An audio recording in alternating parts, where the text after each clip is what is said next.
Welcome to Personal Conversations, where we get up close and personal with the movers and shakers of the entertainment business. I'm your host, Kente Scott, and I want to thank you for tuning in again. Ladies and gentlemen, our first guest is one of the most dynamic comedians and hosts on the scene today. You saw him on the big screen, The Sixth Man, and you will also remember him from his work on the hit WB comedy, The Jamie Foxx Show. He was also the original host of The Vibe Show and is currently the host of Showtime on Sunset at the Comedy Store in Hollywood. Please welcome to the show my good friend, comedian, actor, writer, Chris Spencer. Chris, how you doing, man? What's up, dude? You look sharp. I'm underdressed. You know, I got my Obama Howard You look good. I look like McCain in this wrinkled old linen shirt. You got your arm too long to be McCain. That's true. Yeah, That's true. He's like here. Yeah, there you can't even high five nobody. You just short five. Yeah. What's happening? Good, man. I'm good. Doing good. You looking good? How you been? I'm good. Well, Hot as hell in there. You know. Can you turn it off Jamaica, please? We're gonna bring it down to Haiti. Okay, good. But you know, my show, we like to get up close and personal with some of the people, the up and comers in Hollywood, and you're one of those. Well, so we just want to ask you a few questions. Ask me. Okay. I can answer anything. All right. So first off, my audience might want to know, how long have you been doing stand-up comedy? Well, you know, Kente, you saw me in the beginning in the Cooperage at UCLA. Yes, yes. Which was like 1989. Yeah, young, long, 90, last year. Exactly. So I've been doing it for at least 16, 17, maybe 18 years. Okay. And that was, I started off doing it in, for the fraternities, at college, and in the lunch hall, and moved on to coffee shops, and then ventured off within like a year or two to the Comedy Store and the Laugh Factory. Okay. Now, we always find ourselves in college. I kind of did the same thing. But as a child, what did you want to be? I mean, did you know you wanted to be in entertainment, or? Well, I was always one of those kids that always entertained company.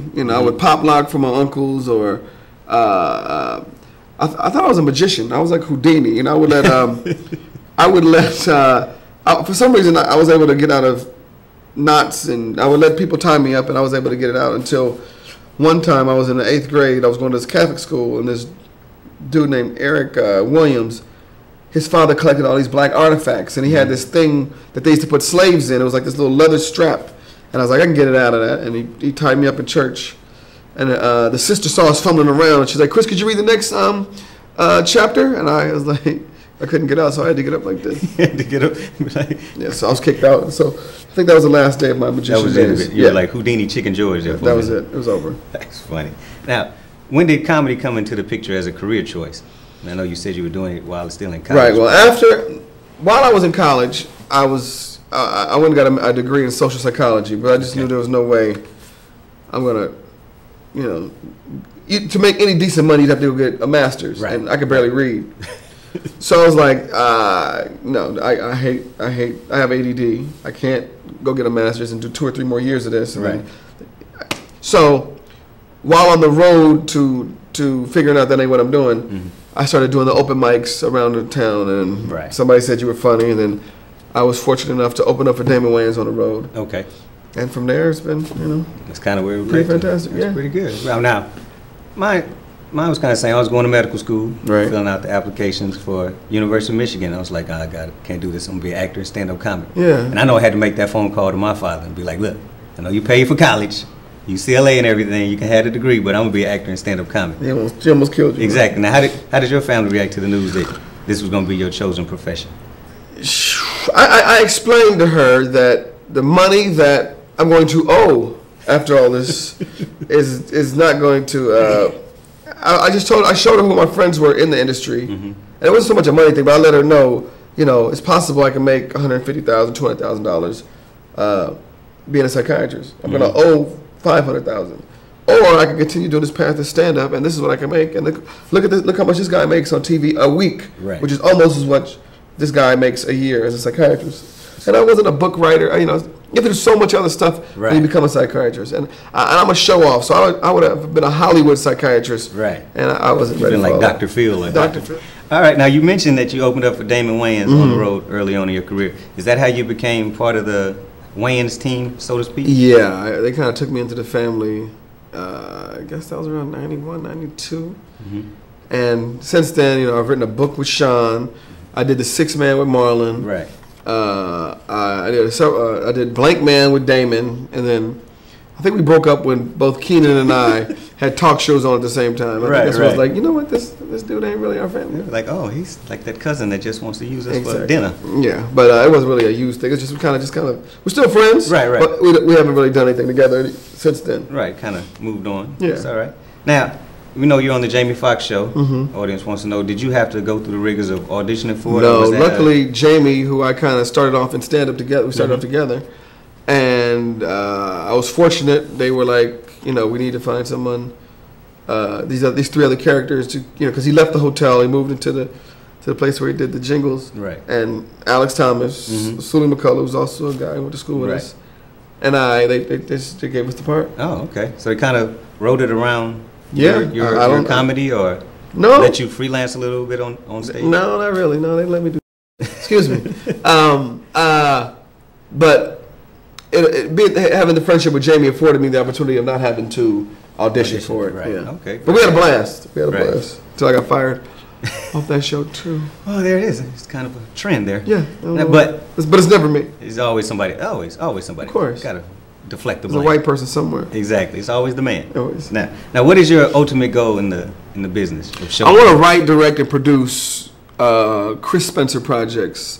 So if you watch TV or you watch a movie, and there's a certain look that people have. Like if you go to a movie, you can go, okay, that's a Spike Lee movie, or you can see that's a Woody Allen type movie, or that's a Adam Sandler type movie. I wanna create that. Okay, so you want to be like the West Coast Tyler Perry. You want to be Chris Spencer without the wig, but straight.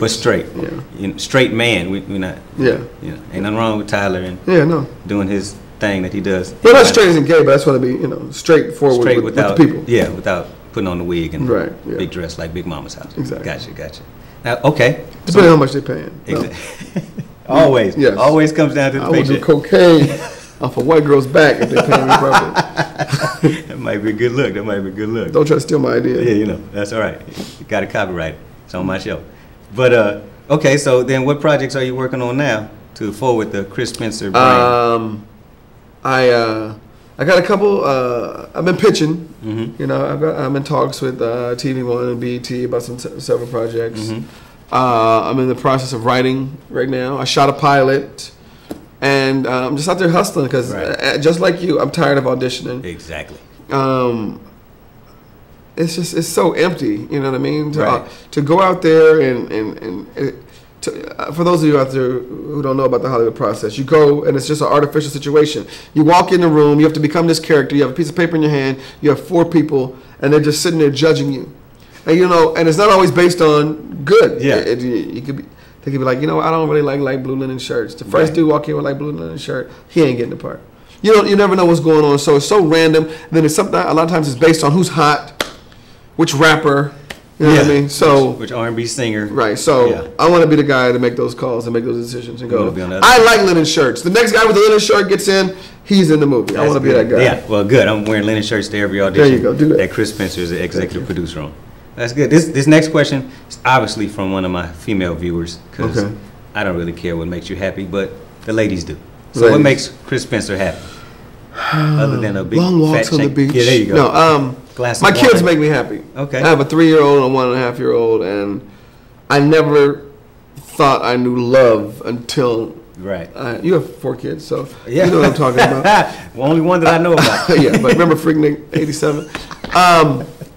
You're gonna get a phone call. Yeah.